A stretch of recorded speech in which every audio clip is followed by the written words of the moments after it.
Hello friends. तो फिर से हम लोग एक नए चैप्टर के साथ आ गए और आज हम फाउंड पढ़ेंगे। क्लास 9 फिजिक्स का फाउंड चैप्टर है। इस चैप्टर से क्वेश्चन अच्छे ही आते हैं। तो चलिए वीडियो को स्टार्ट करते हैं।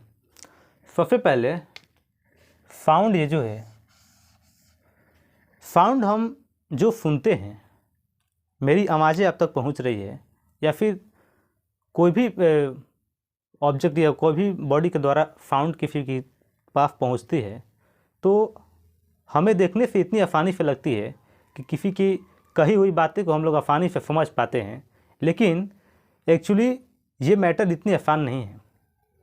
यानी ये जो प्रोसेस है फाउंड का सेंसेशन, ये प्रोसेस काफ़ी कॉम्प्लेक्स है। यानी आपको समझने से, आप विजुअलाइज करेंगे तो आपको समझ में आएगा कि ये फाउंड में कितनी प्रोसेस है। हमें पता भी नहीं चलता कि फाउंड में इतनी सारी प्रोसेस होते हैं। तो चलिए हम लोग इस चैप्टर को डिटेली पढ़ते हैं। सबसे पहले फाउंड कहते किसको है। फाउंड जानने से पहले इसको डिफ़ाइन कर लेते हैं हम लोग कि फाउंड है क्या। एक्चुअली में जो फाउंड है वो एक प्रकार की एनर्जी है। यानी किसी बॉडी के द्वारा हमें एनर्जी मिलती है, एनर्जी पूरा पता चलता है, तब फाउंड का उत्पत्ति हो पाता है। जैसे हमने डेफिनेशन में भी लिख रखा है कि found is a kind of energy, it travels in the form of wave. ये जो फाउंड है वो वेव के रूप में आगे की ओर ट्रैवल करती है। ठीक है, it travels in the form of wave from one place to another.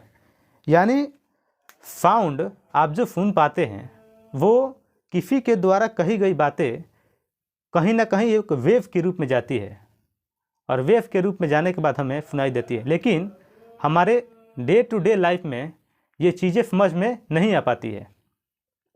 ठीक है, तो हमने फाउंड का डेफिनेशन देख लिया कि फाउंड एक प्रकार की एनर्जी है और ये वेव के रूप में एक जगह से दूसरी जगह ट्रैवल करती है, प्रोपगेट करती है, चलती है।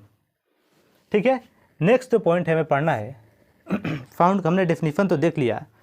अब हम पढ़ेंगे कि आखिर ये जो फाउंड है वो प्रोडक्शन किस प्रकार से होती है, यानी फाउंड आती कहाँ से है। ठीक है, एक्चुअली फाउंड को समझने के लिए हमें वेव की नॉलेज होनी चाहिए। यानी वेव क्या होता है, वेव कितने टाइप के होते हैं। तो इस वीडियो के अंदर वेव भी हम लोग पढ़ेंगे, लेकिन सबसे पहले फाउंड का प्रोडक्शन हम देख लेते हैं कि कैसे होता है।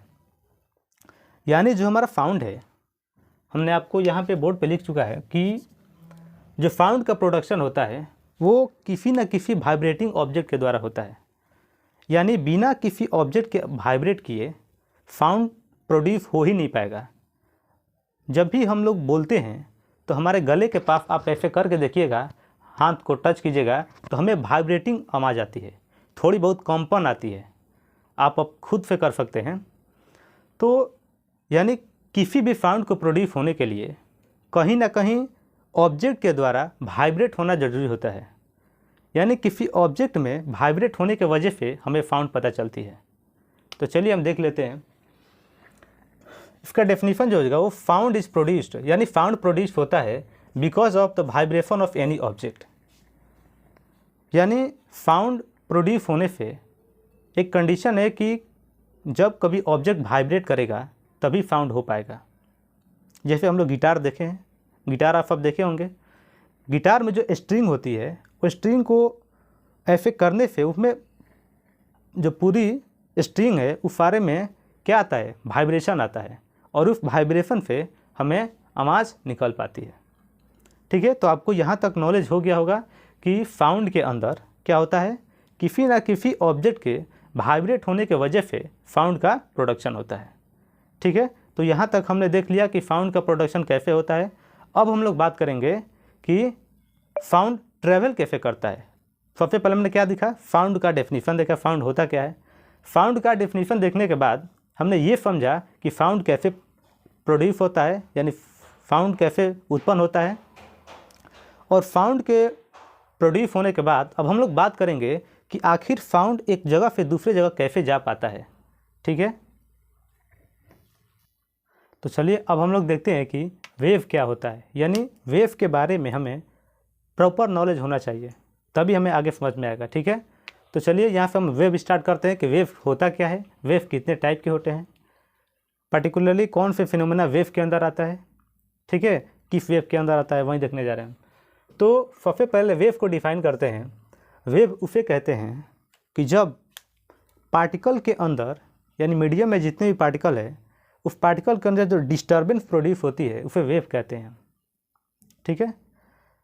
वैसे वेव की डेफिनेशन थोड़ी अलग हो सकती है, लेकिन वेव नाम से क्या आपको कुछ माइंड में आइडिया आ रहा होगा, यानी वेव इस प्रकार की होती है क्या।